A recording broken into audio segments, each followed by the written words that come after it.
mengidentifikasi faktor-faktor risiko terjadi penyakit, dan untuk pencegahan. Pencegahan tadi kita upayakan semua manusia, atau kita akan belajar ke manusia, ini manusia, kita upayakan pencegahan penyakit dari orang yang tidak kena, orang yang sehat supaya tetap sehat, tidak kena penyakit.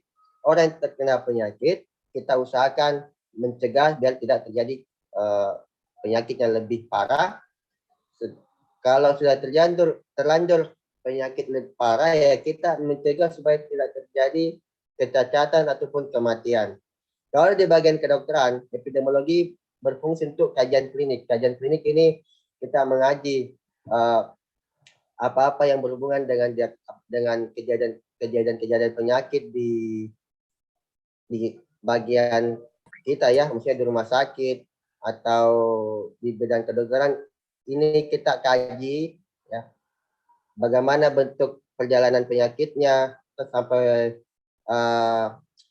pencegahannya sampai di mana saja, sehingga kita bisa membuat kebijakan tentang mendiagnosa, pengobatan, serta dengan adanya data epidemiologi kita tidak asal bicara. Misalnya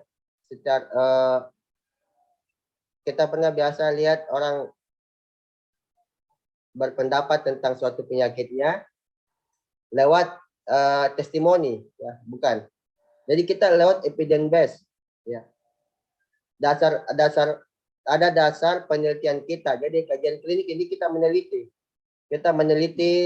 sampai ada fakta atau ada evidence base kita bahwa memang penyakit ini terjadi misalnya karena bakteri, virus. Ya, kita punya dasar, dan pengobatannya pun juga begitu. Tidak bilang menurut saya sembuh karena saya minum ini, ya. Itu kan tidak ada penelitiannya. Kalau di kajian klinik kita meneliti semuanya, sehingga menghasilkan data bahwa kita bisa bicara sesuai dengan fakta dan penelitian. Sehingga kenapa kita harus meneliti, supaya ada evidence base kita, ada dasarnya kita berbicara tentang pakai data, bukan mengikuti orang-orang yang di klinik-klinik tongfang apa dan sejenisnya itu. Saya minum ini sembuh, ya, alhamdulillah, tidak ada lagi tanda-tanda penyakit yang muncul. Tapi kita tidak tahu apa betul dia sembuh atau cuma dibayar, ya, biasanya sebegitu. Kalau orang-orang yang berbicara pakai testimoni, bukan pakai evidence base. Jadi kalau kita di kedokteran bicara sesuai dengan evidence base. Oke, sekarang pengertian epidemiologi secara bahasa, ya, kita dibagi atas epi, demos, dan logos. Epi itu pada atau tentang, demos penduduk, logos, ya. Sudah banyak kita pelajari tentang bahasa, logos ilmu. Kalau secara bahasa, ya, kita gabung ilmu yang mempelajari tentang penduduk. Dari banyaknya pengertian epidemiologi, ada beberapa pengertian yang saya ambil saja, rata-rata sama, ya. Jadi menurut Azrul itu ilmu yang mempelajari tentang frekuensi. Jadi yang dimaksud frekuensi adalah kasusnya bagaimana, ya, penyebarannya melalui apa, dan masalah kesehatan pada sekelompok manusia serta faktor-faktor yang mempengaruhinya. Itu untuk Azrul Anwar. Sedangkan kalau WHO mengatakan bahwa ilmu epidemiologi adalah ilmu yang mempelajari distribusi, ya. Distribusi dari penyebaran penyakit. Kalau distribusi, ya, kita bicara tentang manusianya, siapa-siapa yang terkena, terus kapan terjadi penyakitnya, dan di mana tempatnya. Jadi semua penyebarannya itu oleh siapa yang terkena, kapan waktunya, dan di mana lokasinya. Jadi kita belajar tentang itu kalau epidemiologi. Determinan, faktor-faktor yang mempengaruhi atau yang menjadi penyebab terjadi kesakitan atau penyakit dari peristiwa kesehatan dan peristiwa lainnya yang berhubungan dengan kesehatan yang menimpa sekelompok masyarakat, dan menerapkan ilmu tersebut untuk memecahkan masalah-masalah kesehatan. Jadi dari epidemiologi Ya, dicarilah.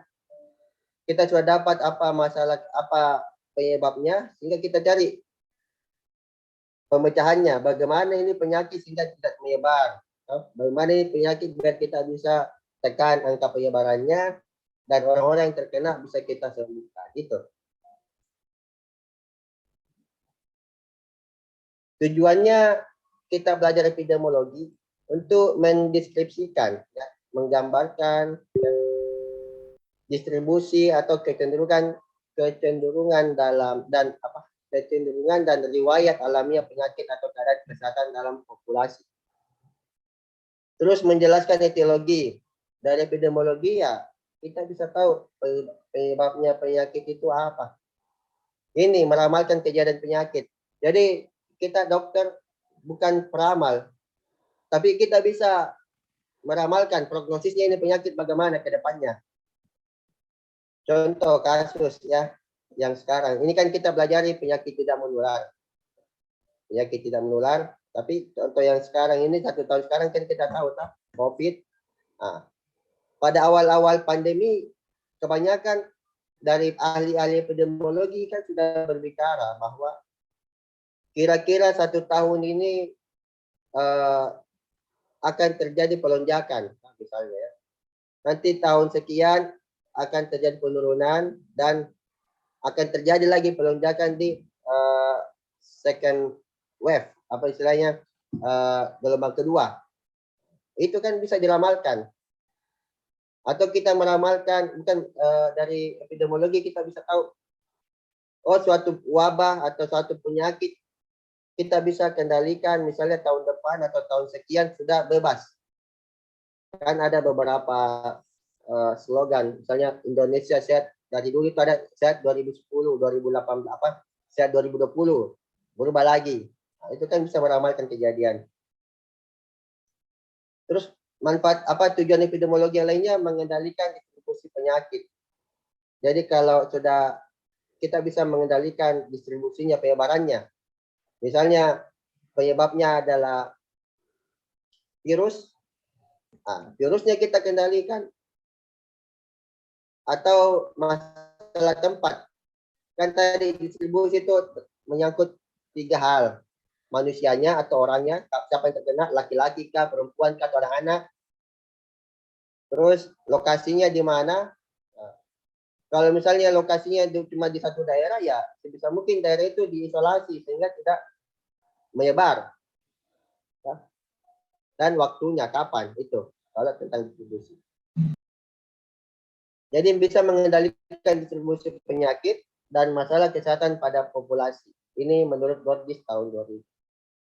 Manfaat epidemiologi yang lainnya, satu, untuk membantu pekerjaan administrasi kesehatan. Jadi maksud dengan administrasi kesehatan ini, jadi suatu wilayah bisa mengetahui karakteristik dari suatu masalah kesehatan di wilayah itu. Misalnya di wilayah Sulawesi Selatan, kira-kira penyakit apa saja yang terbanyak. Itu kita membantu pekerjaan administrasi sehingga petugas kesehatan bisa mengetahui jenis-jenis penyakit yang ada. Itu contoh administrasinya. Dapat menerangkan penyebab suatu masalah kesehatan, ini sudah jelas dengan epidemiologi ya kita tahu.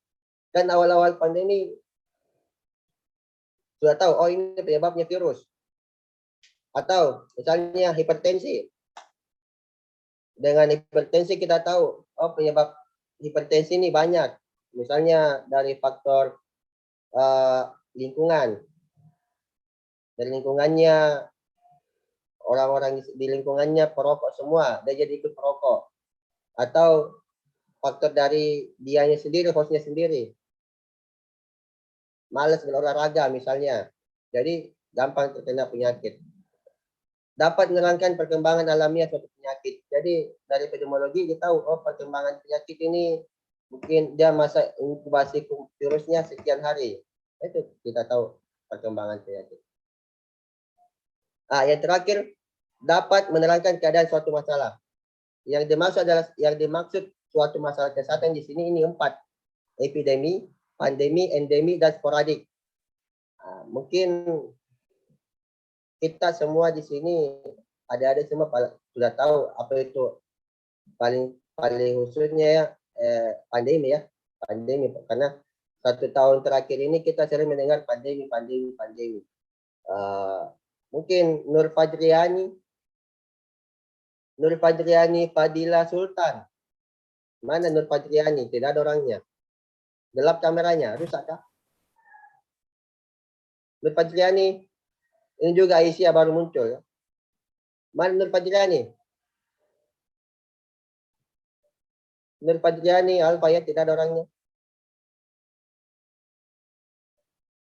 Coba Alvito. Mana Alvito tadi? Alvito. Tapi dok. Ya, Alvito. 1 tahun Tapi, ini dok, kita sudah dengar apa itu pandemi. Apa itu pandemi yang kita tahu? Tapi dok, kalau dari saya sendiri itu pandemi itu seperti wabah dok. Kayak sekarang yang dialami wabah COVID pandemi dok. Tapi Wabah. Pandemi dok. adalah wabah. Oke. Bau tendri olah. Mana olah? Ya. Apa itu pandemi?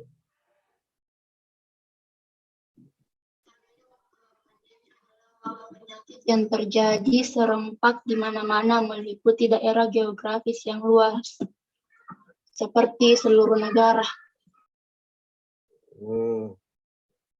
Apa ulang tadi? Tapi dok, wabah penyakit yang terjadi serempak di mana-mana meliputi daerah geografis yang luas, seperti seluruh negara.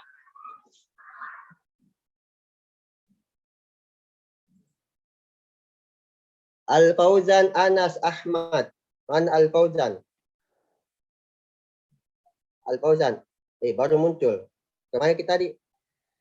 Tidur. Dari WC dok. Wah, dari WC. Iya dok. Apa itu? Apa itu pandemi? Tapi dok, menurut saya pandemi itu wabah yang menyerang suatu negara atau benua dok. Wabah penyakit dok. Oke. Belum ada yang mendekat.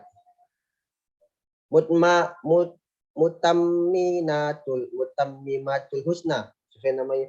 Mutammimatul husna. Mana mutammimah? Mutammimah husna. Baik, cuma pasang kamera di orang yang tidak ada. Oke, siapa tahu ini kayaknya muka-muka pintar ini. Coba Iga Anggraini. Mana Iga? Tapi iya dok. Ya, apa itu pandemi?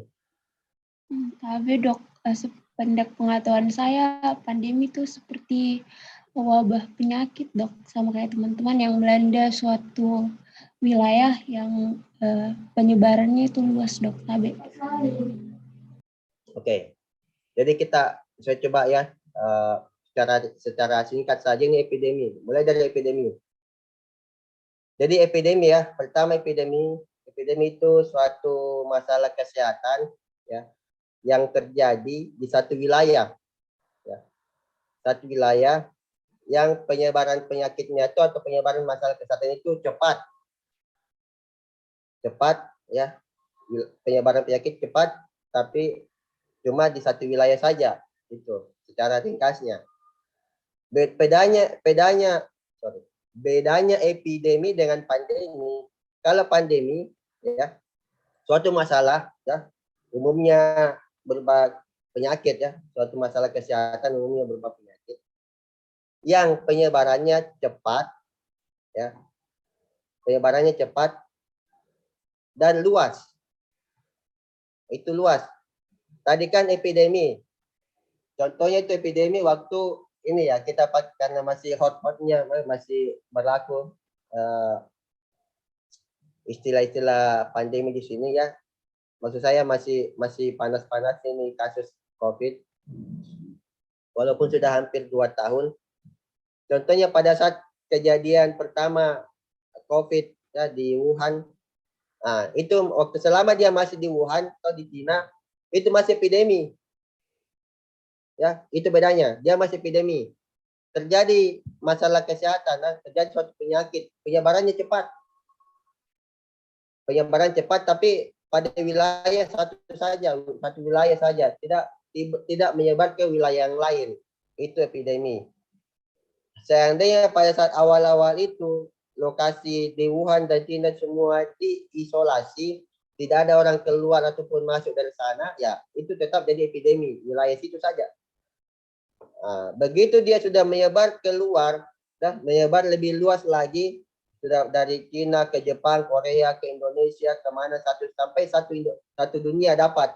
Nah, itu baru pandemi. Ya, penyebarannya cepat, dan lokasinya lebih luas lagi, bisa melebihi dari mencakup wilayah yang lebih besar. Itu pandemi. Ya, yang awalnya cuma di China sampai ke Korea, sampai ke Jepang, ke India, ke Amerika, ke semua benua, sampai semua, tidak ada negara yang tidak kena. Nah, kalaupun cuma epidemi, kalaupun cuma dari Wuhan ke Korea, ke India atau ke Jepang, itu sudah pandemi karena dia sudah melewati wilayahnya yang lebih luas. Itu pandemi. Nah, sekarang endemi. Masa endemi tidak tahu sekarang ya. Rosa Febrianti, kalau endemi apa? Tapi dok, Endemi, kalau endemi. tapi dok, menurut saya endemi itu suatu penyakit yang menyebar di suatu wilayah tertentu dok. Contohnya? Tapi dok, seperti penyakit malaria dok. Itu dah. Saya pikir gampang itu kalau endemi. Karena kita sudah dengar, biasa kita dengar wilayah-wilayah endemi ya. Dari itu kita bilang wilayah pandemi, wilayah epidemi. Nah, jadi kita wilayah endemi atau endemik. Endemik malaria. Jadi suatu masalah kesehatan ya, atau umumnya suatu penyakit yang penyebarannya dan penyebarannya di situ saja. Tidak berubah, tidak kemana-mana. Jadi kalau kita misalnya ya daerah endemi malaria, cuma dari sini saja terlalu banyak malaria, di tempat lain tidak ada. Itu cuma menetap ya, jadi dia yang menetap di situ, menetap dengan waktu yang lama. Bisa saja nanti ini COVID dari pandemi berubah status ke endemi, ya. Jadi semua orang yang akan ke Indonesia misalnya, Indonesia jadi wilayah endemi misalnya ya. Nah, bisa saja Indonesia adalah wilayah endemi COVID. Semua orang yang masuk pasti kena COVID. Kalau dia sudah dalam waktu kurun, misalnya ada waktu bahwa dalam beberapa bulan atau beberapa tahun kejadian penyakit menetap di situ akan jadi endemi. Jadi kayak malaria. Jadi dia menetap dalam beberapa tahun sehingga akan jadi endemi. Jadi tidak bisa hilang di situ. Tidak bisa hilang penyakitnya. Nah, kalau sporadik dia berubah-berubah. Masalah kesehatan ya yang terjadi berubah-berubah. Misalnya musiman. Musim hujan dari diare, ya. Musim buah apa, atau misalnya kalau musim durian, orang banyak makan durian, banyak misalnya dia diare gara-gara makan durian ya diare. Musiman lagi, musim panas atau antara musim hujan ke musim panas, sering terjadi kasus misalnya penyakit apa? Demam berdarah misalnya ya, itu sporadik berubah-berubah musiman dia. Paham ya? Jadi empat pengertian ini: epidemi, pandemi, endemi, dan sporadik. Nah, dalam epidemiologi kita harus tahu adanya segitiga epidemiologi. Jadi bukan cuma segitiga Bermuda atau segitiga ya. Kita juga ada namanya segitiga epidemiologi. Segitiga epidemiologi ini adalah yang menentukan terjadinya, kita bisa mengetahui terjadinya suatu penyakit dari segitiga epidemiologi. Yang termasuk dalam segitiga epidemiologi ada agent, host, dan environment, lingkungan. Kalau tiga-tiganya ini terjadi keseimbangan antara tiga faktor ini, faktor agent, host, environment, berarti kondisinya itu sehat. Kapan tidak terjadi keseimbangan antara agent, host, dan environment, berarti sudah ada penyebab penyakit. Nah, penyebab penyakitnya itu dari 3 ini saja. Agent tidak lari kemana-mana semua. Nah, yang bersifat agent itu suatu yang kita sering bahasa singkatnya, bahasanya kita bilang penyebab penyakit ya. Baik itu berupa virus, bakteri, parasit, spora, jamur, semuanya. Ataupun dari agent juga bisa dari faktor kimiawi, bahan-bahan kimia, racun, obat-obatan. Itu agent bisa. Host ini penjamu, biasanya ya manusia atau binatang yang apabila terkena oleh agent, sifat-sifat karakter dari agent, dia kena agent ya dengan waktu paparan yang lebih lama bisa menyebabkan penyakit ya, bisa menyebabkan penyakit atau menyebabkan gangguan kesehatan pada host. Sedangkan lingkungan atau environment ya yang host tadi ya, host itu juga tergantung dari ada namanya intrinsiknya sama ekstrinsik. Kalau intrinsiknya ya dari jenis kelamin, karena ada beberapa penyakit yang cuma laki-laki atau perempuan saja, anak-anak, ras, ada sesuai dengan ras, umur ya itu. Nah, kalau ekstrinsiknya ya dari kebersihan, dari status perkawinan, itu contoh dari ekstrinsik. Kalau environment, lingkungan ya, lingkungannya yang menyebabkan terjadinya suatu masalah penyakit, misalnya dari habis bencana alam, terus termasuk dari tanah, air, udara, itu lingkungannya juga kalau pajarannya, suhu. Jadi dari tiga ini nanti akan menimbulkan gambaran segitiga. Jadi kalau gambaran segitiganya tidak bengkok-bengkok, istilahnya irama, berarti itu posisi sehat. Kalau terjadi ketidakseimbangan, tidak seimbang itu segitiganya, berarti ada masalah. Contohnya ini gambaran sehat ya, segitiga epidemiologi, gambarannya orang sehat. Seimbang ini antara agent, host, dan lingkungan. Bisa terjadi 4 gambaran selain ini normal. Gambaran yang pertama selainnya normal ini adanya agent. Ini agent, dia bisa turun ke bawah, memberat, sehingga hostnya ke atas ya. Agentnya memberat, contohnya peningkatan unsur agent menyebabkan host sakit. Misalnya terlalu terpapar asap rokok ya, agentnya unsur rokoknya, unsur kimiawinya banyak ya, sehingga hostnya batuk misalnya, atau unsur virusnya lebih banyak ya, dari biologisnya virus lebih banyak sehingga bisa menyebabkan hostnya sakit. Itu gambaran pertama yang tidak terjadi keseimbangan epidemiologi, segitiga epidemiologi. Gambaran kedua, hostnya memberat. Ini hostnya memberat. Hostnya memberat sehingga timbangan host ini ke bawah, turun ke bawah, agentnya naik, sehingga tidak seimbang toh, lebih berat di hostnya. Ini hostnya memberat, misalnya dalam keadaan daya tahan tubuhnya pas host atau penjamu turun, ya, sehingga rentan terhadap agent, jadilah sakit. Gambaran ketiga, lingkungan bergeser ke agent, ya, lingkungannya berubah sehingga menyebabkan agen lebih kuat. Contohnya lingkungan berubah menyebabkan diare, ya. Hujan,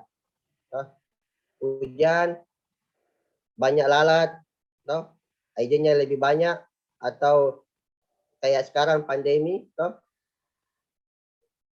lingkungannya kotor atau lingkungannya tidak bersih, atau kamar, ya biasa kalau kita lebih khas itu misalnya di rumah. Satu rumah ini yang awalnya cuma tinggal 3 orang, tiba-tiba datang orang dari kampungnya atau apa, tiba-tiba kenaikan peningkatan jumlah penghuni dalam rumah itu misalnya jadi 10.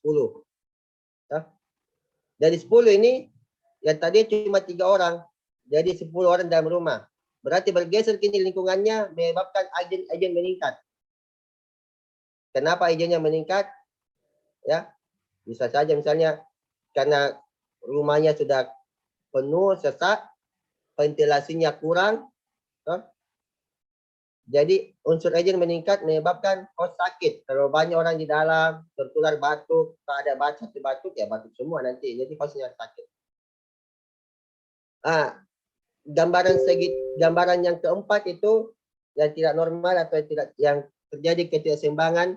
Misalnya ini, environment ini bergeser ke arah host, sehingga hostnya lebih turun dan agennya naik. Contoh, lingkungan pasca ini seringnya pada pasca bencana, ya. Bencana orang semua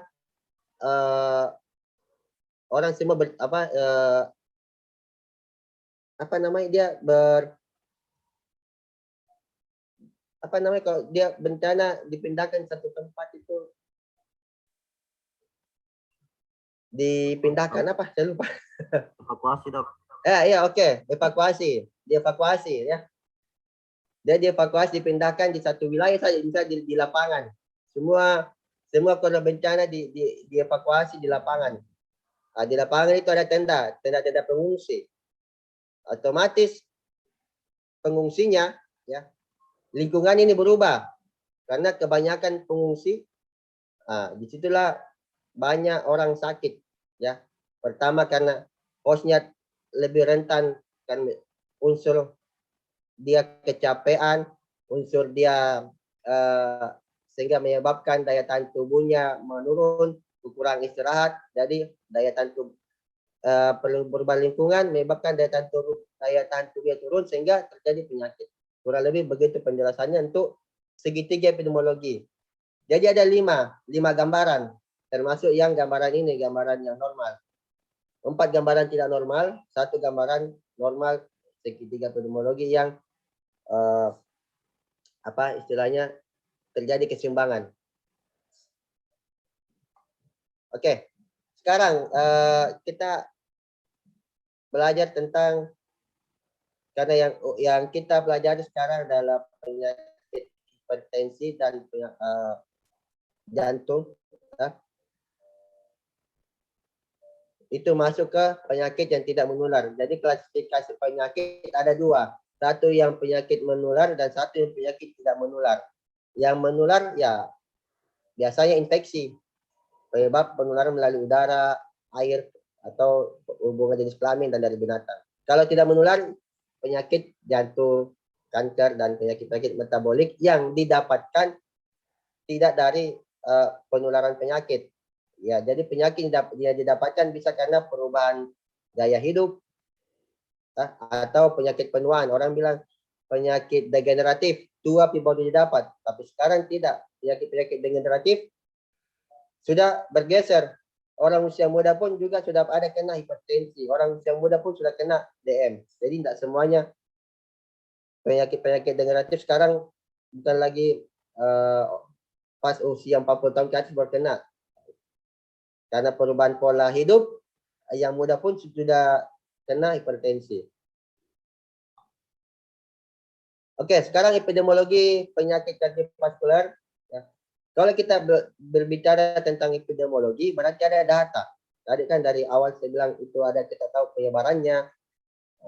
Kalau WHO mendata bahwa pada tahun 2005 dari 58 juta kematian di dunia, 17,5 juta itu atau 30% disebabkan oleh penyakit jantung dan pembuluh darah. 7,6 juta serangan jantung dan 5,7 juta oleh karena stroke. Jadi diperkirakan tahun 2015 meningkat 20 juta dari tahun 2005. Nah, itu tadi dibilang kita bisa meramalkan kejadian penyakit. Nah, dari tahun 2005 ini orang WHO meramalkan nanti di 10 tahun ke depan kira-kira ada peningkatan 20 juta kasus atau 20 juta kematian karena penyakit-penyakit kardiovaskular. Penyakit kardiovaskular merupakan penyebab kematian utama di Indonesia dengan angka kematian 37% di tahun 2013. Di Indonesia angka kematian penyakit tidak menular paling tinggi karena penyakit kardiovaskular. Ini pas di tahun 2015 WHO menunjukkan 70% kematian di dunia. Berarti ada peningkatan tadi ya yang tadi 2005 ya. Ini kan 2005. Dia perkirakan tahun 2015 ada peningkatan.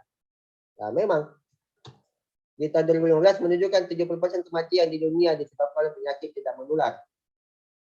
45% disebabkan oleh penyakit jantung dan pembuluh darah. Dari 70% itu penyakit-penyakit tidak menular, penyumbang terbesarnya adalah penyakit jantung dan pembuluh darah. Jadi sekitar 39,5 juta kematian. Ini katanya tadi kan dia bilang 20 juta. Nah ini jadi 39, lebih tinggi daripada perkiraannya. Prevalensi penyakit jantung koroner nasional berdasarkan riset kesehatan dasar 2013 sebesar 1,5%. Kalau di SRS Indonesia tahun 2014, PJK merupakan penyebab kematian tertinggi kedua setelah stroke. Jadi pertamanya stroke, cuma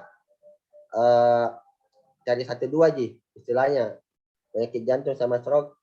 Siapa yang lebih tinggi 1-2 dari seluruh penyebab kematian di Indonesia. Ini kalau data BPJS menunjukkan tahun 2014 penyakit jantung koroner 4,4 triliun rupiah dan kemudian meningkat menjadi 7,4 triliun rupiah pada tahun 2000 ini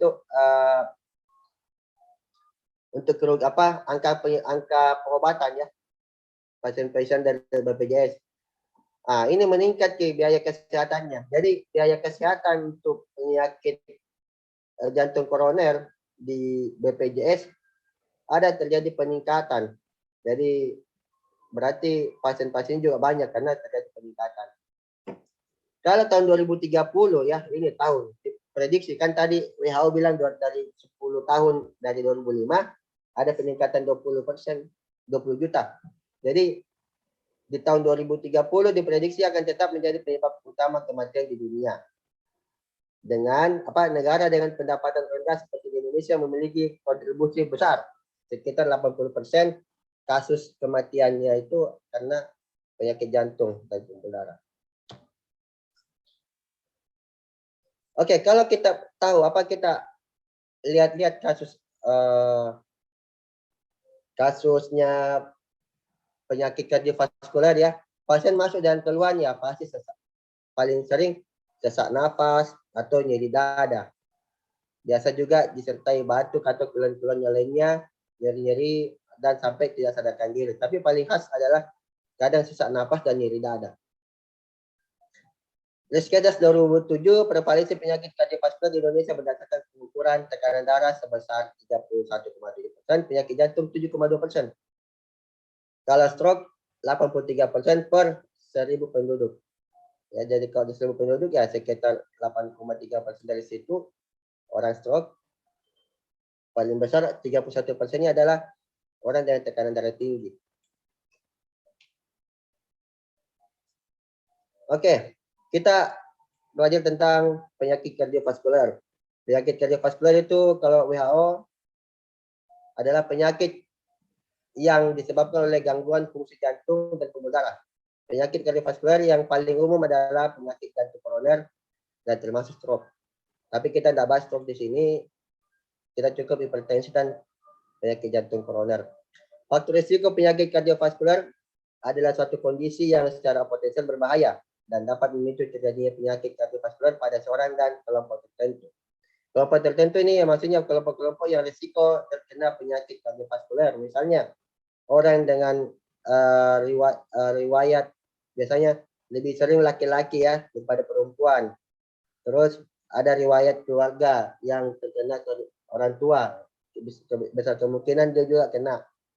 Itu yang kelompok-kelompok tertentu ya teman. Oke, sekarang faktor risiko. Ini kita sudah dapat mungkin di kuliahnya blog ya. Faktor risiko ya pasti ada yang dapat dimodifikasi dan tidak dapat dimodifikasi. Yang masih dapat dimodifikasi, kalau kita bisa memodifikasi ini, kita bisa mencegah terjadi penyakitnya. Tapi kalau tidak dapat dimodifikasi, ya tidak bisa kita cegah itu, tapi diupayakan ya, tetap diupayakan karena prinsip dari pencegahan, ya, prinsip dari pencegahan, sebisa mungkin orang tidak terkena penyakit.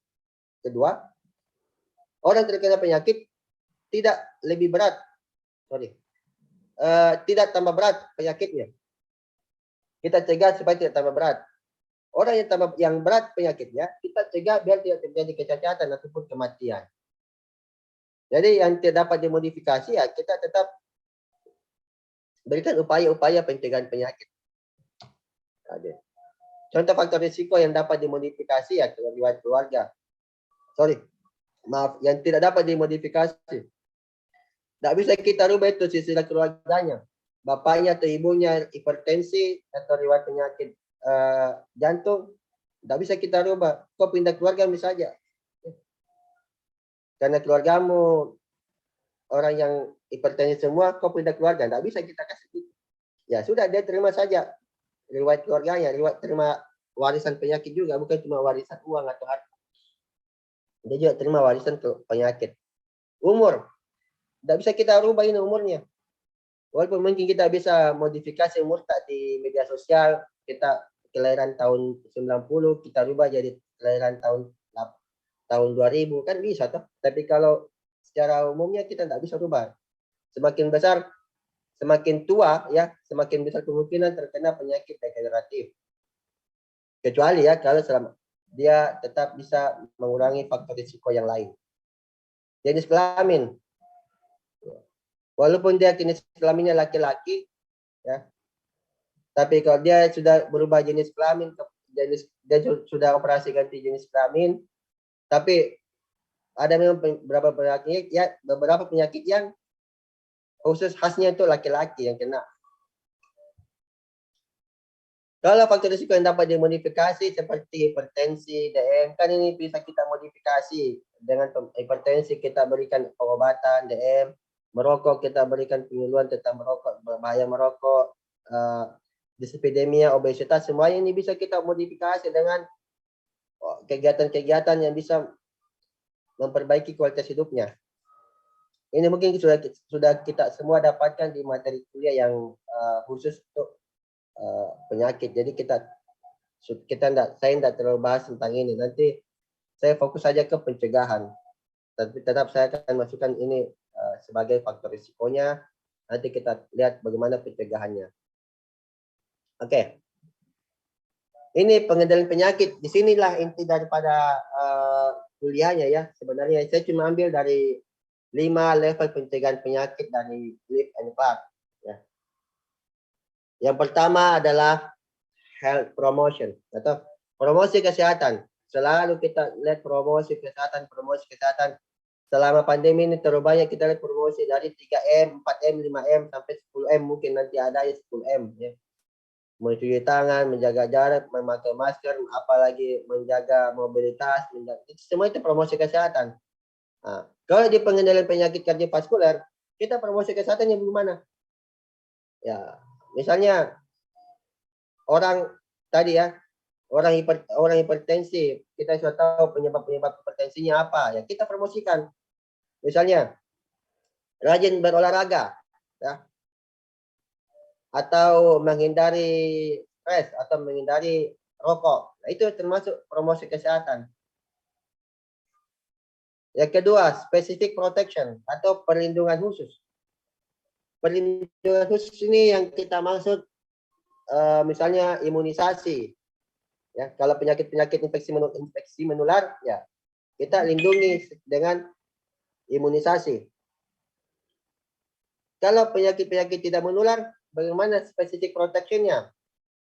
Kita pakai dengan lindungi daya manusianya itu dengan mengkonsumsi makanan yang bergizi, vitamin-vitamin, sehingga daya tahan tubuhnya kuat, tidak terkena penyakit, misalnya penyakit infeksi menular, atau kalau misalnya ini kardiovaskular, hipertensi. Specific protection-nya ya kita upayakan makan yang bergizi, ya. Sehingga dengan makanan yang bergizi kita kurangi dia dengan polusi-polusi atau faktor-faktor penyebab hipertensinya. Kalau penyakit jantung, dislipidemia, semuanya kita lihat, oh orang-orang penyakit jantung tak boleh terlalu banyak makanan yang berlemak-lemak, saya nanti menimbulkan lemak dalam darah tinggi, sehingga kita kan tahu sudah belajar tentang patofisiologinya, mekanisme terjadi penyakitnya, ya kita lihat. Jadi kita lindungi, tidak usah kasih makan yang terlalu banyak lemak-lemak. Nah itu, ini adalah specific protection. Level ketiga itu apa? Early diagnosis and prompt treatment. Jadi diagnosa cepat dan penanganan yang tepat. Ya. Maksudnya diagnosa yang cepat, diagnosa yang cepat diagnosanya. Jadi sudah tahu hipertensi misalnya, hipertensi ya. Sudah 3 kali pengukuran tekanan darah tetap di atas 130 ya. Sistol per diastol bisa 130/90. Kan kita sudah tahu, ya, mungkin kalian sudah tahu bagaimana kriteria-kriteria menurut JNC 7-nya ya. Mulai dari tekanan darah normal, hipertensi, prehipertensi, hipertensi dari 1 derajat 2. Nah, itu. Kita sudah tahu, sudah 3 kali mengukur tekanan darah di waktu yang berbeda, ya, dengan kondisi yang berbeda, tetap tinggi tensinya 33. Masih saya dibilang, bukan hipertensi ini. Nah, itu terlambat diagnosis. Kalau kita sudah diagnosis, kita sudah lakukan pemeriksaan tekanan darah awal. Pak, tekanan darah ini misalnya 130/90, Pak. Coba kita istirahat dulu, ya. Siapa tahu Bapak habis istirahat, habis jalan, habis olahraga, habis merokok, tunggu dulu ya 1 jam atau 2 jam lah. Kita tensi lagi. Di jam kedua, 2 jam setelah pengukuran tekanan darah pertama, tetap tinggi tensinya. Oke Pak, nanti Bapak istirahat dulu ya. Besok lagi datang kita tensi. Besok lagi datang tetap malah 140. Nah, di situ kan sudah harusnya kita mendiagnosis bahwa itu adalah hipertensi. Jadi begitu ada tanda-tanda hipertensi, sudah ada jelas klinisnya, sudah ada hasil pemeriksaannya 3 kali pemeriksaan tekanan darah tetap tinggi, ya sudah diagnosis hipertensi. Jangan dibilang, Bu, Pak, kasihan saya diagnosis kita hipertensi, enggak usah ya, kita diagnosis lain saja. Tidak, jangan begitu. Itu memperlambat diagnosis. Kalau terlambat diagnosis, terlambat penanganan. Terlambat penanganan, kita membiarkan terjadi penyakit, sehingga prinsip pencegahannya tidak kita dapat, ya. Kita membiarkan terjadi penyakit yang lebih parah lagi. Jadi level ketiga, diagnosis cepat dan penanganan yang tepat, ya. Langsung kalau sudah dapat diagnosis, langsung lakukan pengobatan, ya, pengobatan, terapi medikamentosa maupun yang bersifat non medikamentosa. Kalaupun sudah terlanjur, ya, kita dapat ini pasien sudah lama hipertensi. Nah, kita langkah selanjutnya adalah disability elimination, mengurangi kecacatan. Kalau sudah hipertensi lama, obati terus. Kita mengurangi, jangan sampai terjadi penyakit jantung. Nah, dia sudah lama hipertensi, kita cegah biar tidak terjadi penyakit jantung, kita cegah biar tidak terjadi stroke, ya. Jadi itulah. Kalau dia sudah terjadi stroke atau ya sudah terjadi penyakit jantung, ya kita usahakan tidak ada terjadi kerusakan organ lainnya. Itu namanya mencegah kecacatan. Ya.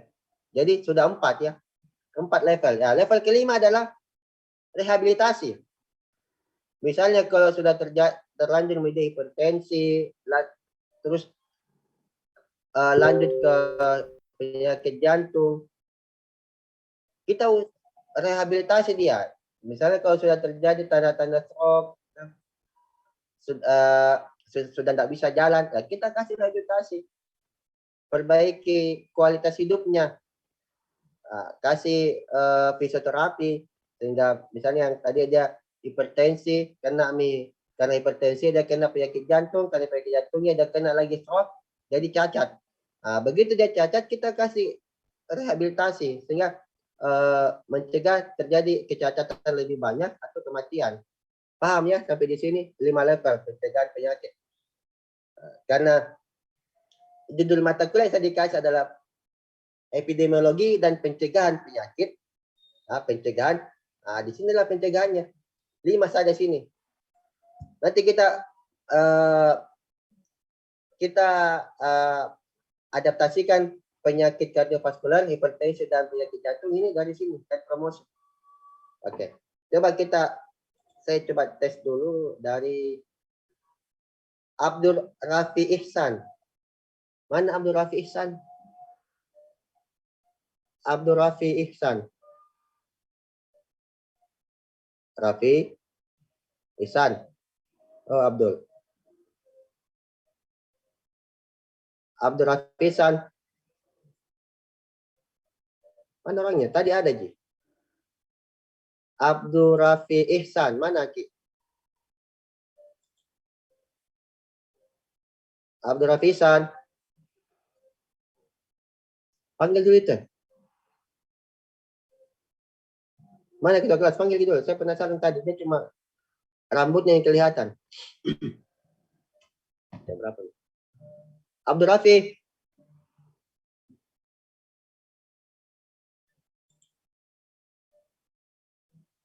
Mana Abdul Rafi?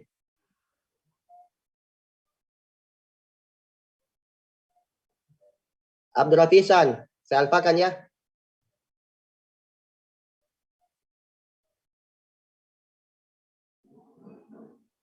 Indar Wirawidya.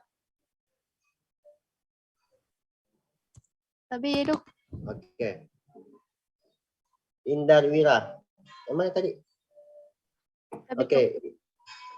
Coba kasih contoh pencegahan penyakit dari penyakit jantung koroner, PJK. Contoh saja. Ini dari 5 level prevention-nya. Mulai dari health promosi, apa yang kita lakukan di promosi kesehatan. Tabe Dok, edukasi merokok Dok. Tabe. Edukasi merokok maksudnya kita edukasi orang biar merokok. Tabe Dok, supaya tidak merokok Dok. Apalagi? Nah itu juga untuk olahraga Dok, Tabe. Ya. Olahraga normalnya berapa kali sehari? Berapa kali seminggu? Atau berapa kali sebulan? Atau berapa jam? Ya. Tahu? Tabe Dok, 3 kali seminggu. 3 kali seminggu. Oke. Siapa ini? Andi Fitria. Andi Fitria. Banyak cuma numpangan ini.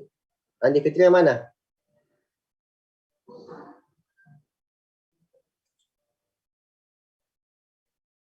Aditya Prananda. RS. Dok, ya Dok. Ya. Bagaimana di specific protection-nya kalau penyakit kardiovaskular ke PJK? Pencegahannya. Bagaimana specific protection ini? Kata sudah ada contoh toh. Kalau misalnya penyakit infeksi menular, kalau COVID, contohnya imunisasi, toh itu specific protection-nya. Toh, orang TB dikasih imunisasi juga. Kalau ini penyakit jantung koroner, PJK-nya, spesifik protectionnya gimana?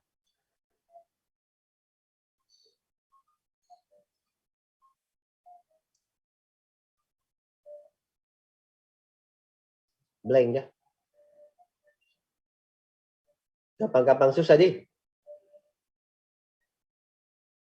PJK. Hairunisa. Bagaimana Hairunisa?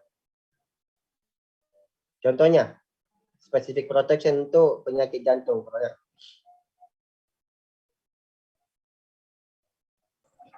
Tapi dok, memberikan perlindungan dok. Iya, perlindungan bagaimana Hairunisa? Tapi dok, seperti menjaga makanan yang sehat dok. Makanan yang sehat, ya, tetap berolahraga, menjaga daya tahan tubuh dengan makanan-makanan sehat, olahraga itu sudah cukup, ya. Karena tidak bisa kita imunisasi tuh. Adakah imunisasi untuk mencegah orang PJK? Tidak ada toh. Nah, dengan itu spesifik protectionnya cuma peningkatan imunitas, menjaga status kesehatan dengan cara menjaga gizinya tetap sehat, seimbang. Mungkin kalau early diagnosis, disability dan rehabilitasi ya paling sudah tahu semua. Ya. Sudah gampang sebenarnya kalau yang ini. Cuma biasa bingung di spesifik protectionnya apa. Kalau early diagnosis ya pasti kalau sudah ada gejala-gejala PJK, ya langsung diagnosis dengan itu. Jangan lagi salah diagnosis. Kalau salah diagnosis, salah penanganan. Nah, mungkin diagnosis betul, tapi penanganan betul ya. Mungkin kalau diagnosanya salah, tapi penanganannya betul, itu bisa saja kebetulan. Tapi kalau sudah diagnosisnya salah, otomatis juga pengobatannya salah. Misalnya, diagnosisnya dia sebenarnya tumor, ya, tumor di kepala. Tapi yang dokter yang menangani dia mendiagnosis stroke, ya. Nah, otomatis dia berikan pengobatan stroke, ya. Sedangkan tumornya itu masih menempel di kepalanya. Walaupun gejalanya sama ya, misalnya gejalanya stroke dengan tumor di kepala sama, ya, sama-sama bikin lemah paru badan. Jadi dia diagnosis diagnosisnya stroke. Tapi tidak dilakukan pemeriksaan yang lain, misalnya pemeriksaan CT scan. Jadi ternyata kalau pas di CT scan ada tumor di kepalanya, tumor di otak atau di mana di bagian kepala sehingga dia gejala kayak stroke. Nah, kalau sudah salah diagnosis otomatis salah pengobatan. Ya. Diobati dan obat-obat stroke semuanya indah sembuh-sembuh. Malah tambah cacat. Nah, kalau tidak sembuh berarti tambah cacat. Misalnya, seandainya itu pasien diobat stroke terus, bisa dia mati karena tidak diatasi tumornya. Jadi begitu ya. Kalau kita salah diagnosis, otomatis juga salah diagnosis, salah pengobatan bisa cacat bisa mati. Nah, sedangkan kita pencegahan penyakit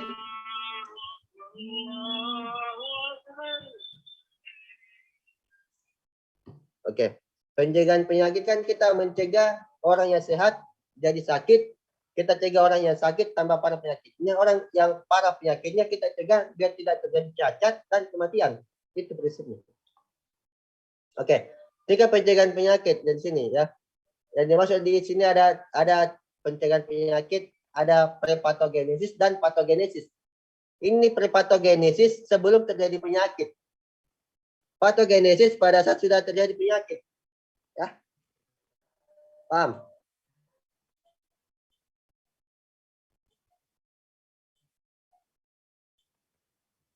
Nah, sebelum terjadi penyakit ya, ada namanya tingkat pencegahannya. Yang pertama primordial prevention dan primary prevention. Pada primordial prevention, upaya pencegahan itu bersifat pemantapan status kesehatan, underlying condition. Jadi kita mantapkan status kesehatannya sehingga orang-orang semuanya sehat terus, ya. Orang-orang sehat, selalu olahraga, ya, makan konsumsi makanan yang bergizi, kurangi stres, banyak istirahat, sehingga tetap kondisinya sehat, bugar. Yang kedua bisa primary prevention. Nah, ini tadi yang 3, kan tadi ada 5 ya, 5 pencegahannya tadi dari Leaf and Clark. Nah, ini health promotion, specific protection, early diagnosis, disability limitation, dan rehabilitasi. Nah,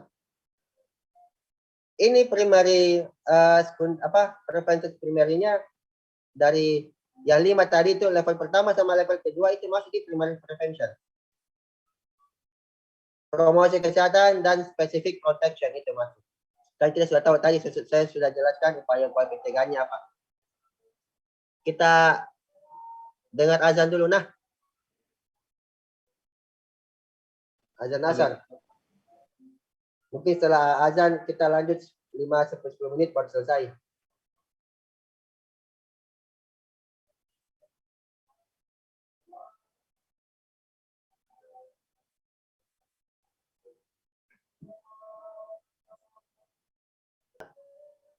Yang tadi primary prevention ya, promosi dan specific protection. Ya, sekarang pada saat sudah terjadi penyakit, pencegahannya bersifat ini. Riwayat penyakit sudah ada, berarti patogenesis ya. Tadi perpatogenesis belum terjadi penyakit. Ini kalau sudah terjadi penyakit, patogenesis ya, tingkat pencegahannya secondary dan tersier. Ada namanya tadi primer, secondary, prevention, sama tersier. Dua pada saat berpatogenis, yaitu primordial dan primary prevention. Pada saat patogenesis terjadi penyakit, 2 juga tingkat pencegahannya, secondary dan secondary prevention dan tersier. Yang masuk dalam secondary prevention itu tadi ada pada level ke-3 dan ke-4 ya, dari 5 pencegahan tadi, 5 level ya. 5 level preventionnya pada saat level ke-3 itu early diagnosis dan treatment, dan level ke-4 disability limitation, itu secondary prevention. Kalau tingkat pencegahan yang tersier, itu sudah masuk di upaya pencegahannya yang bagian rehabilitasi. Oke. Ini tahap pencegahan penyakit tadi sudah di tabel tadi. Tingkat pencegahan disesuaikan dengan riwayat alamiah penyakit. Ya, tadi ya primordial, primer, sekunder, dan tersier. Pencegahan primordial ya bertujuan untuk menghindari terbentuknya pola hidup sosial, ekonomi, dan kultural yang diketahui mempunyai kontribusi untuk meningkatkan risiko penyakit. Jadi ini primordial tadi, sehingga kita kurangi jangan sampai ada terjadi penyakit. Sebisa mungkin orang tidak sakit. Pencegahan primordial yang efektif memerlukan adanya peraturan yang ketat dari pemerintah. Contohnya, penyakit hipertensi. Tidak ada peraturan ketat tentang orang batasan merokok. Ya. Di klinik, di rumah sakit saja, di fakultas saja atau di universitas, kampus bebas asap rokok. Tapi ternyata di dalamnya orang semua merokok. Tidak semua sih, cuma ada. Orang merokok di kantin, merokok di rektorat, merokok di kantor. Bisa saja merokok di dalam ya. Itu tidak ada aturan yang mengikat, yang ketat. Dan aturan penjualan rokok. Tidak dibilang yang membeli rokok kena sanksi, sekian. Tidak. Jadi tidak ada. Jadi ini pencegahan primordialnya tidak efektif karena tidak ada aturan-aturan. Tidak dibilang, tidak kayak ini, tidak kayak COVID ya. Kayak COVID itu pencegahan primordialnya sudah ada, sudah diwajibkan memakai masker kemana-mana. Sudah diwajibkan orang umur sekian sampai sekian imunisasi pertama dan kedua. Itu kan sudah ada aturannya. Sehingga dia bisa mencegah orang yang tidak kena. Beda kalau yang penyakit non-infeksi, penyakit tidak menular kayak ini, hipertensi dan penyakit jantung. Tidak ada aturan. Sehingga orang bebas saja bila rokok, orang merokok di mana-mana, orang merokok di mana, sehingga orang yang tidak merokok karena asap rokoknya, jadi yang tidak merokok jadi perokok pasif. Yang merokok siapa yang kena penyakit bisa saja orang yang perokok pasif. Nah, paham ya? Pencegahan awal diarahkan pada mempertahankan kondisi dasar status kesehatan masyarakat yang bersifat positif. Nah, itu sudah jelas ya, bersifat positif sehingga orang-orang yang sehat-sehat tidak sakit. Bisa mungkin orang yang sakit bisa cepat sembuh. Membangun dan mempertahankan kondisi yang minimal yang meminimalkan bahaya bagi kesehatan. Membangun dan mempertahankan. Ini kalau pada saat yang mencegah penyakit COVID sudah ada semua ini. Sudah jelas. Tapi yang penyakit-penyakit non infeksi kayak hipertensi dan penyakit jantung itu tidak ada. Ya, susah kita pertahankan kondisi orang yang sudah orang misalnya tidak mau merokok tapi stres merokok lagi. Orang tidak merokok, kondisi wilayahnya, lingkungannya berteman dengan orang-orang perokok ya, dia juga kena. Ya, susah ya. Disitulah perannya petugas kesehatan atau petugas epidemiologi yang bisa memberikan penyuluhan terus.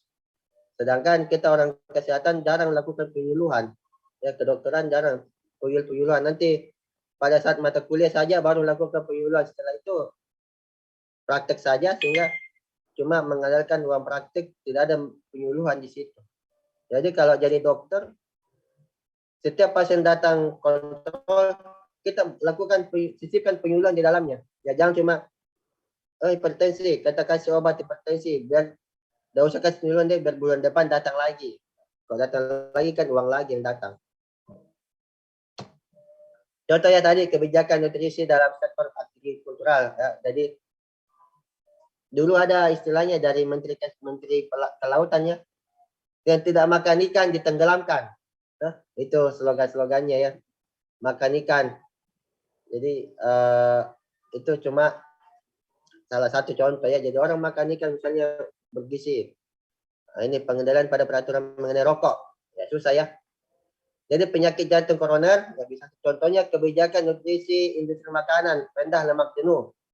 Jadi semua di pembungkus makanan dilihat sebisa mungkin itu dari pabrik-pabrik kasih serendah mungkin atau minimal ada lemaknya, lemak jenuh. Tapi biasa juga semakin banyak lemaknya semakin enak makanan. Itu juga orang kalau tidak bisa kendalikan lidahnya ya. Terus pengendalian rokok. Rokok juga tidak bisa diatur walaupun di pembungkusnya sudah digambarkan penyakit-penyakit tumor pada leher, tumor pada paru-paru, tetap kan orang beli. Sudah jelas-jelas di situ rokok membunuhmu, rokok menyebabkan kematian, rokok ini semuanya ada gangguan kehamilan dan janin, tetap saja perempuan merokok, laki-laki merokok ya. Jadi susah karena tidak ada pemberitahuan bahwa orang yang merokok di penjara sekian tahun. Seandainya ada begitu, maka orang merokok akan berpikir, tapi tidak ada. Oke, penjagaan primer sudah tadi ya. Ini cuma kata-katanya. Jadi upaya yang dilakukan adalah untuk memutus mata rantai infeksius dari agent, host, dan environment sehingga segitiga epidemiologi tadi ini tetap pada kondisi yang statis, ya, tidak bergeser. Ini penjagaan primer sudah tadi, promosi specific protection, populasi individu, target. Ini pencegahan primer ya, tadi promosi kesehatan, pendidikan kesehatan penyuluhan, gizi yang cukup, dan perumahan yang sehat, rekreasi yang cukup, karena rekreasi juga ya mempengaruhi suatu kesehatan. Orang yang jarang rekreasi stres, jadi sakit lagi. Oke, pekerjaan yang sesuai. Ini pekerjaan mempengaruhi juga. Kalau pekerjaannya tidak sesuai, dia kebawaan dari tertekan oleh tekanan pekerjaan, bikin lagi stres, sakit lagi. Konseling perkawinan. Sebelum menikah, ya konseling dulu. Siapa tahu ada masalah penyakit yang berhubungan dengan hubungan perkawinan seksual, ya. Jadi bisa terjadi, bisa kita cegah. Misalnya laki-laki dia sudah pacaran ya, suka sama suka, tapi ternyata laki-laki pembawa hepatitis B, Nah, bisa jadi perempuannya nanti akan kena hepatitis B karena tertular dari laki-lakinya. Anaknya lagi nanti hepatitis B atau HIV atau yang lainnya. Oke. Jadi konseling perkawinan bisa menghindari penyakit menular. Genetik dan pemeriksaan kesehatan berkala itu ada. Kita sudah paham. Oke, ini perlindungan khusus tadi contohnya ya, bukan cuma imunisasi. Kebersihan perorangan, sanitasi lingkungan bisa mencegah penyakit-penyakit yang non infeksi, tidak menular, perlindungan terhadap kecelakaan akibat kerja, penggunaan zat tertentu, perlindungan terhadap zat yang dapat menimbulkan kanker sehingga bisa mencegah kanker. Menghindari zat-zat alergi. Ini banyak alergi ya. Datang berobat berulang-berulang tapi ternyata dia alergi. Dikasih obat alergi, tetap dia kontak dengan bahan iritannya, bahan alerginya, tetap saja akan terkena penyakit. Jadi pada saat kita dapat pasien yang berhubungan dengan alergi, kita kasih obat, edukasi bahwa jangan kena dengan paparan alerginya karena akan tetap sama.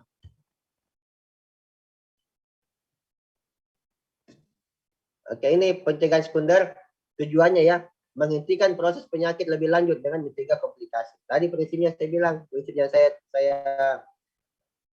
paparkan adalah mencegah orang sehat jadi sakit, orang sakit kita cegah orang sakit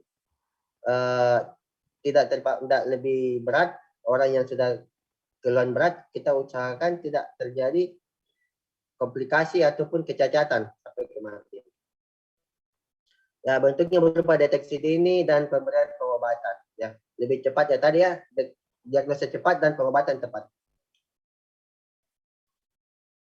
Ini screening tingkat pencegahan sekunder, penemuan kasus individu atau massal. Kalau penyakit hipertensi ya nanti misalnya ada penelitian mahasiswa meneliti penyakit hipertensi pada siapa-siapa saja, misalnya laki-laki kebanyakan, laki-laki usia berapa itu individunya atau massal semuanya, satu kampung kah, satu keluarga. Screening untuk penapisan, untuk memilah ya. Pemeriksaan khusus dengan tujuan menyembuhkan dan mencegah penyakit berlanjut, mencegah penyebaran penyakit menular, mencegah komplikasi dan akibat lanjut, ya, memperpendek masa ketidakmampuan. Ini semua yang kita mencegah. Jadi tingkat pencegahan sekunder, kayak tadi saya bilang itu mencegah orang sehat jadi sakit ini. Kalau dia sudah kena ya kita usahakan memperpendek masa ketidakmampuan atau kecacatan ya, kasih fisioterapi sehingga masa misalnya dia lumpuh bisa lebih cepat dia berjalan atau tidak memperparah kelumpuhannya. Ini Susi Susanti kepanasan dari tadi saya dia kipas-kipas. Yang lainnya mungkin kedinginan, dia kepanasan. Dah hujan kah di sana Susi Susanti? Atau dia lagi habis main bulu tangkis? Tapi dok, enggak hujan dok, panas dok. Iya. Enggak apa-apa kita kipas-kipas, yang penting enggak buka baju situ. Lucu juga tadi dari tadi saya lihat Susi Susanti ini. Mengipas enggak sampai 5 menit kipas-kipas lagi. Kita di mana kah? Susi Susanti? Tapi dok, di Wajo dok. Oh, enggak ada AC di sana, Di? Enggak ada dok. Hujan juga? Enggak dok. Oh, dong. Saya kira di Wajo itu banyak pohon. Banyak angin-angin tuh, AC-AC jendela itu, angin-angin sepoi-sepoi. Iya, sabar saja nah. Makanya beli kipas angin, Di. Ada kipas angin di sini. Tapi dok, ada sih dok. Kenapa enggak pakai? Lucu ini tadi, dari tadi saya perhatikan ada kipas-kipas. Kasihan. Oke. Intermezzo saja tadi. Susi Susanti habis main bulu tangkis dia kepanasan. Oke, pengobatan yang cukup untuk menghentikan proses penyakit, mencegah komplikasi atau sisa penyakit yang lebih parah. Penyediaan fasilitas khusus untuk membatasi ketidakmampuan dan mencegah kematian. Ini kayak fisioterapi ya. Ini pencegahan tersier sudah tadi saya jelaskan. Cuma ini tulisannya saja. Ini tingkat rehabilitasi. Oke. Contoh ini ya. Hipertensi tadi datanya WHO tahun 972 juta orang kena atau mengidap hipertensi. Dengan perbandingan 26,6% pria lebih banyak dibandingkan 26,1% wanita hipertensi. WHO menetapkan hipertensi sebagai faktor risiko nomor 3 etiologi kematian di dunia. Jadi penyebab kematian di dunia secara umum hipertensi itu nomor ranking ketiga. Stroke 62% timbulnya kasus stroke itu, dan 49% timbulnya serangan jantung. Hipertensi tadi pencegahan ya sudah.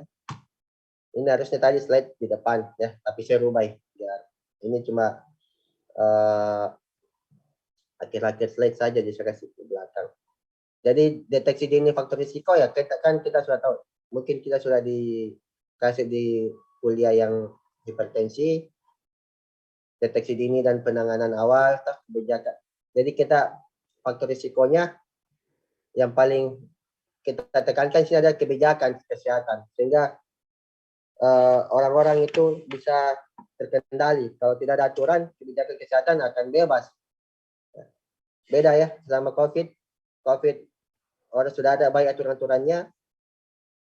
Kalau hipertensi tidak ada tuh, tadi saya bilang tidak ada orang bilang di penjara kalau merokok.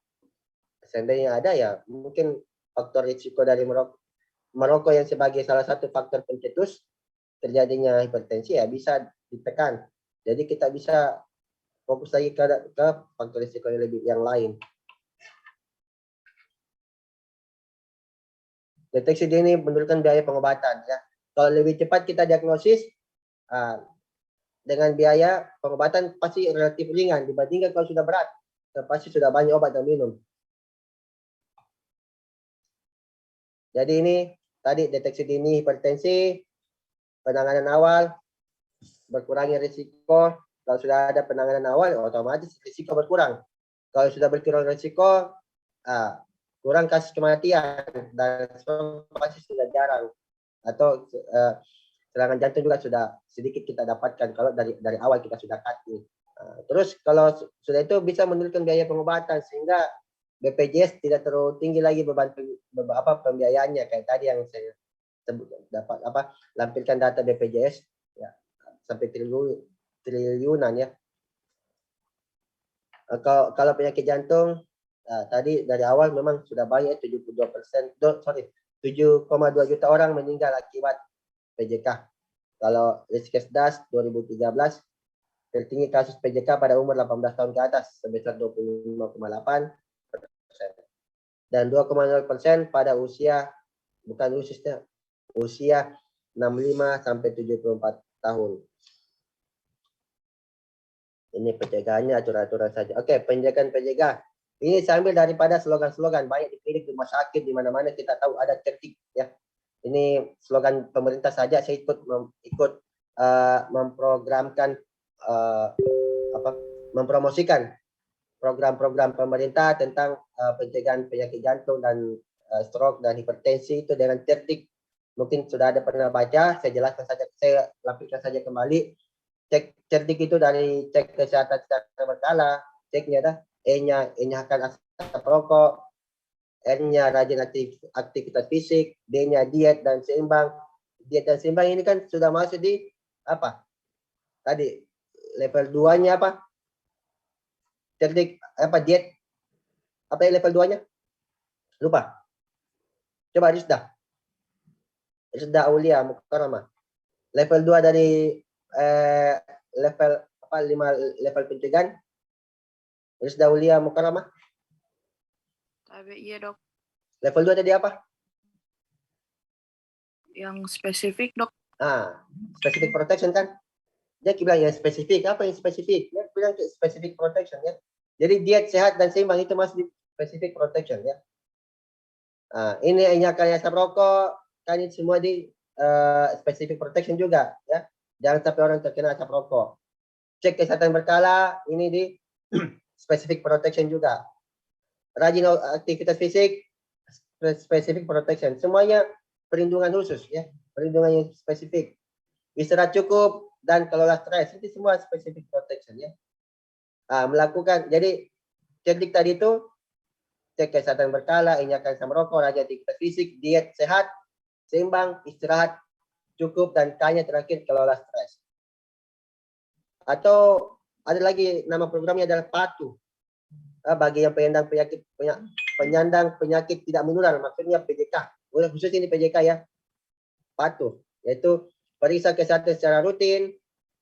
P-nya, A-nya atasi penyakit dengan pengobatan yang tepat. Oke, ini A, atasi penyakit dengan pengobatan tepat, berarti masuk di level ketiga toh. Level ketiganya apa? Early diagnosis dan prompt treatment.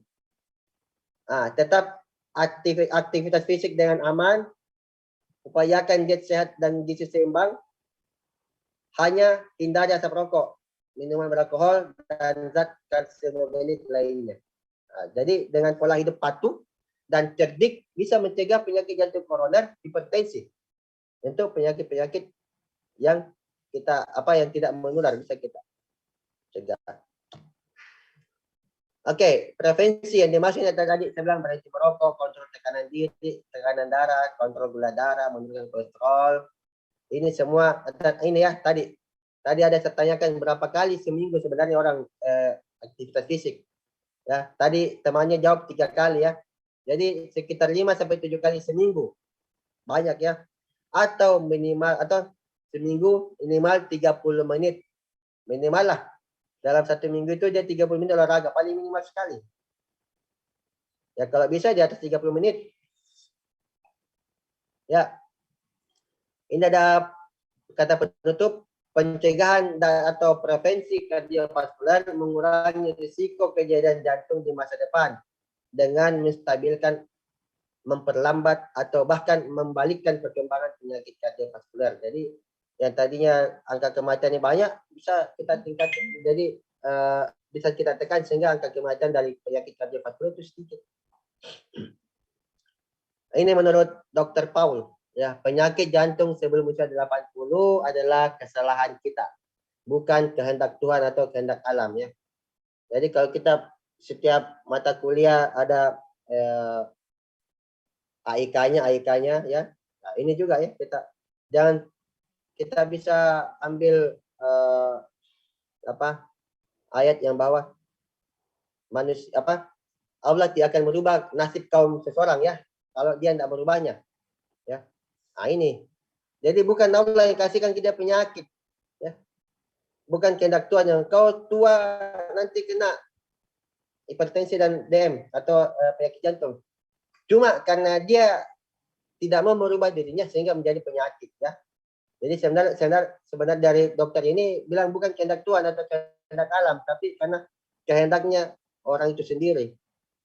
Kalau dari awal dia sudah tahu bahwa kalau dia malas olahraga, dia malas mengkonsumsi makanan yang bergizi sehat, dia rajin merokok, ya, otomatis dia sudah mengarahkan dirinya ke situ ya, penyakit. Oke, paham ya? Ini daftar referensi yang saya pakai untuk mengajar di mata kuliah ini, slide ini. Selanjutnya, thank you, terima kasih atas tetap aktifkan kamera, tidurkah atau apa, intinya kita semua kuliah di sini. Kalau ada pertanyaan tidak jelas bisa bertanya. Ada chat 3 ini. Tabe dok mau izin ke toilet. Oh, toilet. Tabe dok mau izin ke toilet. Oke. Yang ke toilet sudah kembali, Di. Oke, ada pertanyaan, pernyataan, sanggahan? Tidak ada? Saya pikir jelas ini. Intinya pencegahan penyakit sebenarnya kita sudah tahu, cuma sudah pernah kita lakukan, cuma kita tidak tahu bagaimana langkah-langkahnya ya.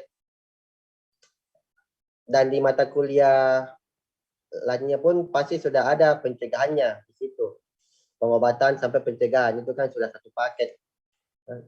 Cuma di sini kita belajar ke epidemiologinya, pengembangan proses penyebaran penyakitnya, dan untuk pencegahannya. Ini fokus di situ saja. Kalau tidak ada pertanyaan, kita selesaikan Pak Edi. Dok. Apa? sekiranya diizinkan bisa diminta PPT dok, dipelajari lagi dok. Oh, iya, nanti saya kasih. Siapa saya kasih? Di grup kah atau di mana? Ada kah grup jadi? Nanti WA maka atau Telegram ya, nanti saya kasih. Atau saya kasih dokter Ani yang kasih kita. Tapi iya dok, bisa dok. Oke, Pak. Nanti saya kasih ke dokter Ani yang terus ke kita. Tapi iya dok. Oke, karena soal-soalku masih ke seputar situ, tidak keluar dari slide. Cuma yang tersirat saja ya. Ada juga yang tersirat, ada yang tersurat. Ada yang saya jelaskan saja, cuma gambar segitu, ada penjelasannya, mungkin juga di situ ada masuk yang tersirat. Kalau yang tersurat ya mungkin dari bagan-bagan apa itu. Oke, kalau tidak ada, saya tutup dengan ucapkan alhamdulillahirrahmanirrahim. Assalamualaikum warahmatullahi wabarakatuh. Waalaikumsalam warahmatullahi wabarakatuh. Terima kasih banyak dok. Terima kasih banyak, Dok. Sama-sama. Terima kasih banyak, Dok.